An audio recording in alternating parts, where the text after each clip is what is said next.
Vida de Cleopatra VII. La vida de Cleopatra VII. La última reina de Egipto de la dinastía tolemaica.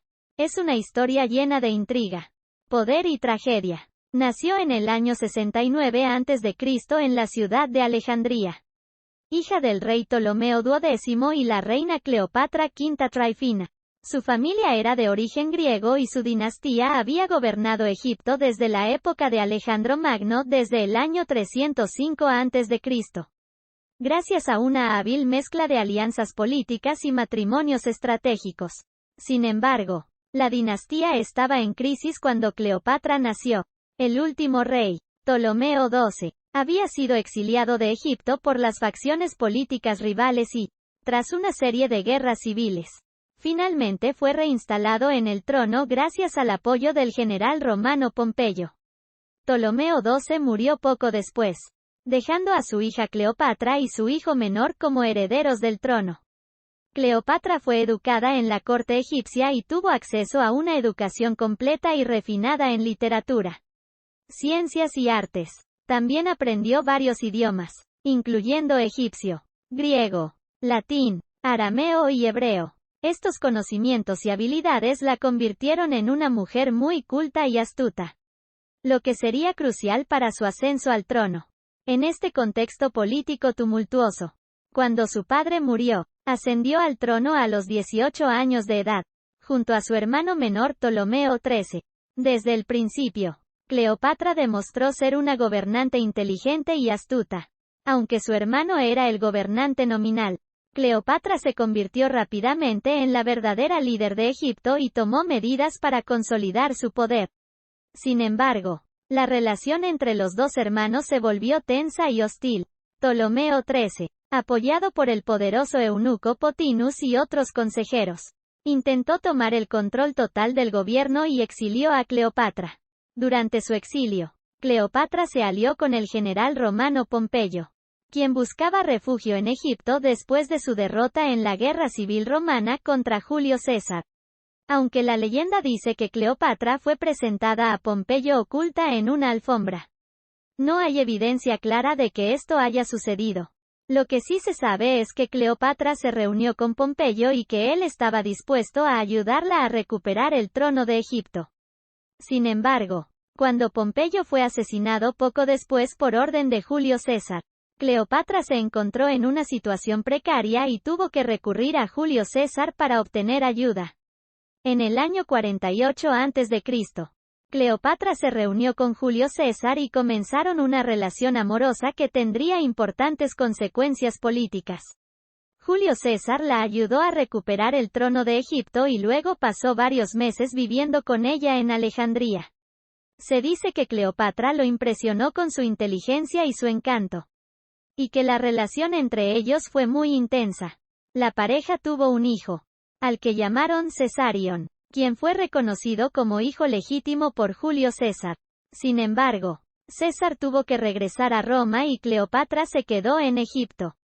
Después del asesinato de Julio César en el año 44 a.C., Cleopatra regresó a Egipto y, durante los siguientes años, se dedicó a asegurar su posición en el trono y expandir su poder en el Mediterráneo oriental.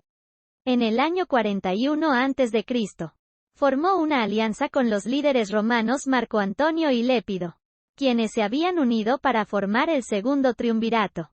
Esta alianza permitió a Cleopatra recuperar algunos territorios que habían sido perdidos por Egipto en guerras anteriores y fortalecer su posición en la región.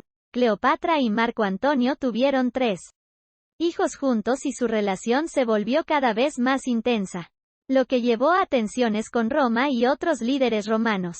En el año 31 a.C., las tensiones entre Cleopatra y Marco Antonio y Roma llegaron a su punto más alto.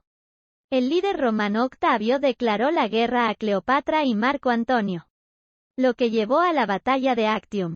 Cleopatra y Marco Antonio perdieron la batalla y se vieron obligados a huir a Egipto. Cuando Cleopatra y Marco Antonio llegaron a Egipto, se dieron cuenta de que habían perdido la guerra y que Octavio estaba decidido a tomar el control de Egipto. En el año 30 a.C., Octavio llegó a Alejandría y comenzó un asedio contra Cleopatra y Marco Antonio. La situación en la ciudad se deterioró rápidamente y se produjo una serie de enfrentamientos entre los partidarios de Cleopatra y Marco Antonio y las tropas romanas de Octavio. La batalla de Actium fue un enfrentamiento naval decisivo que tuvo lugar en el año 31 a.C. en la costa de Grecia, cerca de la ciudad de Actium. El ejército romano liderado por Marco Antonio y Cleopatra se enfrentó al ejército romano liderado por Octavio, quien había formado una alianza con el general romano Agripa. La batalla se libró después de que Octavio declarara la guerra a Cleopatra y Marco Antonio, y tuvo lugar después de una serie de enfrentamientos previos entre los dos bandos. Durante la batalla, la flota de Marco Antonio y Cleopatra se vio superada por la flota de Octavio. El final estaba cerca, a pesar de los esfuerzos de Cleopatra y Marco Antonio por resistir el asedio. La situación se volvió cada vez más desesperada.